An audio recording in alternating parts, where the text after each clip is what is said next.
के अंदर में अपराधी नजर नहीं आएगा। अगर अपराधी नजर आ रहा है, दिन दोपहर लूट खसोट हो रही है और वीरेंद्र शर्मा जैसे लोगों को, इंसान आदमी को, अति पिछड़ा बढ़ी का बच्चा है और ऐसे लोगों को निर्मम हत्या कर दी गई, इसका जवाबदेही सरकार ने अपने रक्षा के लिए, अपने सुरक्षा के लिए पूर्व से लाइसेंस मांगा था कि हमारे ऊपर खतरा है, हमको लाइसेंस दीजिए बंदूक का, हम अपना स्वयं सुरक्षा करेंगे। और सुप्रीम कोर्ट भी कहता है कि अपना सुरक्षा के लिए इंसान लाइसेंस ले सकता है, नहीं रख सकता है, अपनी सुरक्षा कर सकता है।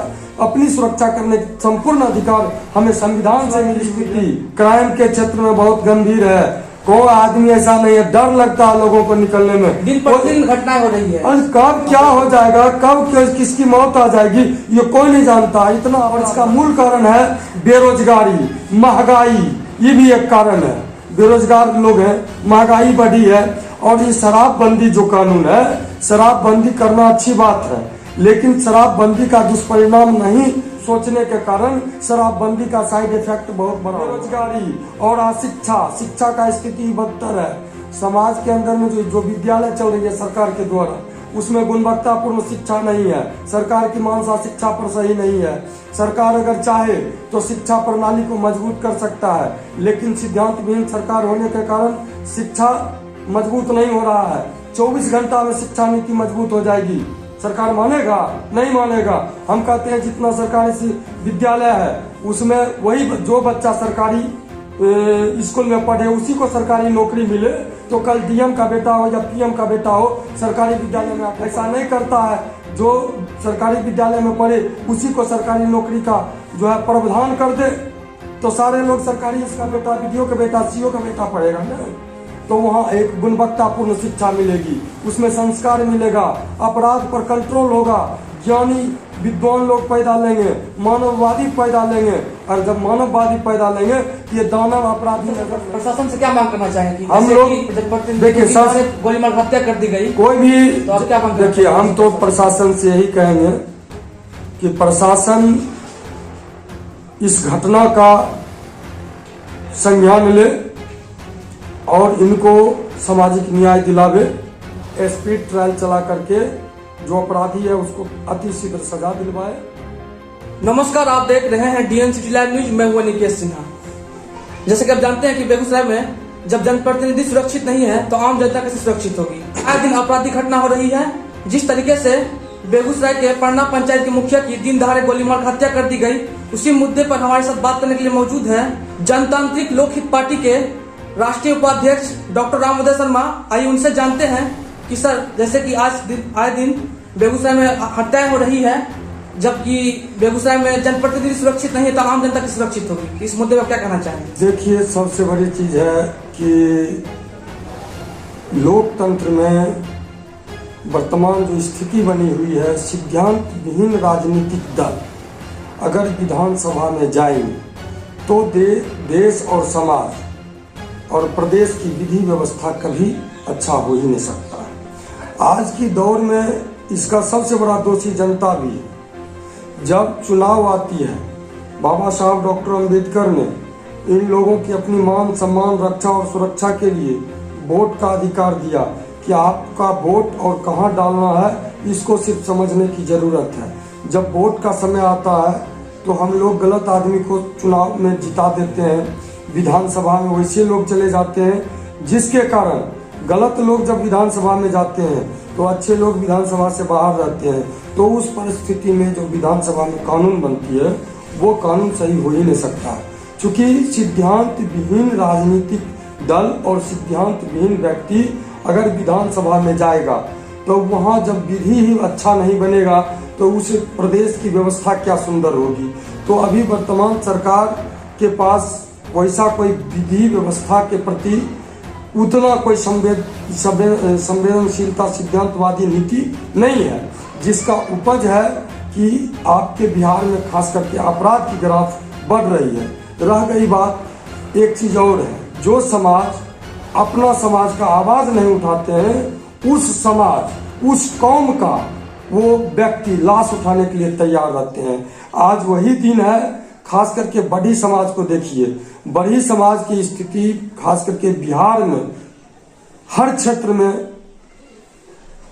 शून्य है, और जिसका वजह राजनीतिक क्षेत्र में कोई दल इसको तरजीह नहीं देता है, न राजनीतिक चेतना इस समाज में है, जिसका कारण है कि अगर ये समाज राजनीति के दौर में आगे बढ़ना चाहता है तो कोई ना कोई समाज के लोग इसके पीछे पड़ करके इसका वहां से जो है सो जड़मूल का सत्यानाश कर देते हैं, ताकि कोई एक खौफ दिखा देता है, ताकि एक कमजोर वर्ग का लोग राजनीति में ना आवे, बुद्धिजीवी लोग राजनीति में ना आवे। अपराधी का सीधी मानसा है कि जो अच्छे लोग हैं उसको एक बार खौफ दिखा दोगे तो दोबारा हिम्मत नहीं करेगा कि चुनाव मैदान में खड़ा हो और चुनाव जीते। ताकि एक छत्र अपराधी का राज रहेगा विधानसभा से लेकर के लोकसभा तक, ताकि देश का जनता दहशत में रहेगा और राजनीतिक दल सत्ता में बैठ करके मलाई चोगेंगे। यही सिद्धांत है और इनके पास कोई सिद्धांत नहीं है। अगर सिद्धांत आज हो जाए शासन प्रशासन में बैठे लोगों का कि समाज के अंदर में समाज का कल्याण हो, जन कल्याण हो, विधि व्यवस्था को मजबूत करना है, तो 24 घंटा के अंदर में अपराधी नजर नहीं आएगा। अगर अपराधी नजर आ रहा है, दिन दोपहर लूट खसोट हो रही है और वीरेंद्र शर्मा जैसे लोगों को, इंसान आदमी को, अति पिछड़ा बढ़ी का बच्चा है और ऐसे लोगों को निर्मम हत्या कर दी गई, इसका जवाबदेही सरकार है। चूंकि इसका कारण है ये अपने रक्षा के लिए, अपने सुरक्षा के लिए पूर्व से लाइसेंस मांगा था कि हमारे ऊपर खतरा है, हमको लाइसेंस दीजिए बंदूक का, हम अपना स्वयं सुरक्षा करेंगे। और सुप्रीम कोर्ट भी कहता है कि अपना सुरक्षा के लिए इंसान लाइसेंस ले सकता है, नहीं रख सकता है, अपनी सुरक्षा कर सकता है।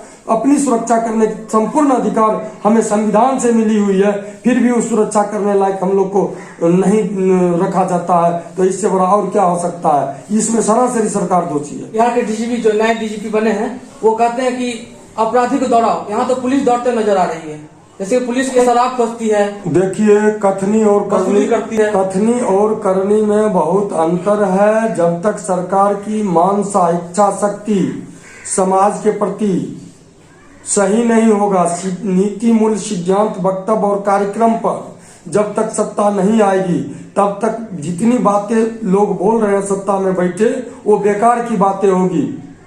अभी बेगूसराय की स्थिति क्राइम के क्षेत्र में बहुत गंभीर है। कोई आदमी ऐसा नहीं है, डर लगता है लोगों को निकलने में। दिन पर दिन घटनाएं हो रही है। कब क्या हो जाएगा, कब किसकी मौत आ जाएगी ये कोई नहीं जानता। इतना अपराध बढ़ा है और इसका मूल कारण है बेरोजगारी, महंगाई।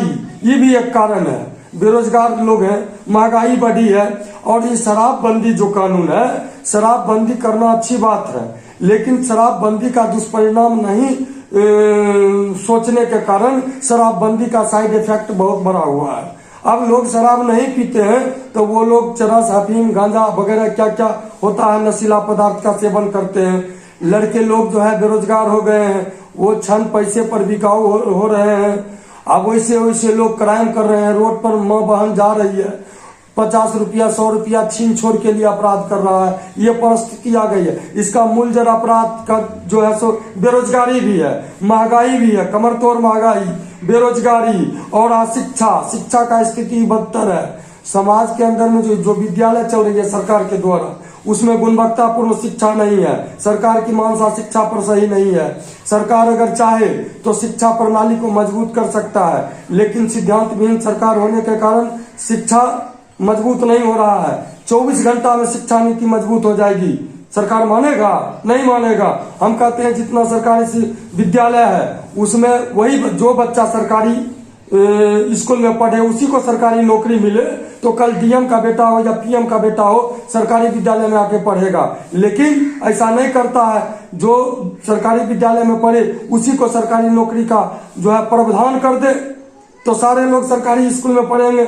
जब डीएम का बेटा, बीडीओ का बेटा, सीओ का बेटा पढ़ेगा ना, तो वहां एक गुणवत्तापूर्ण शिक्षा मिलेगी, उसमें संस्कार मिलेगा, अपराध पर कंट्रोल होगा, ज्ञानी विद्वान लोग पैदा लेंगे, मानववादी पैदा लेंगे। और जब मानववादी पैदा लेंगे तो ये दानव अपराधी नजर नहीं आएंगे। तो शिक्षा का मूल कारण है, शिक्षा भी इसका एक कारण है अपराध का ग्राफ बढ़ाने में।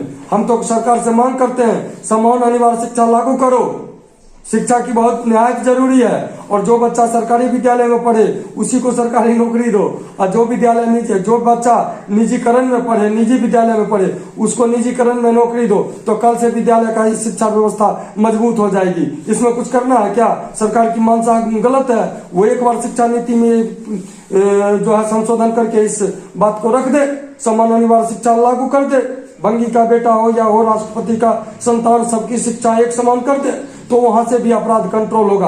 आज अपराधी क्यों हो रहा है लोग? इसका अपराधी होने में सरकार का अहम भूमिका है बनाने में।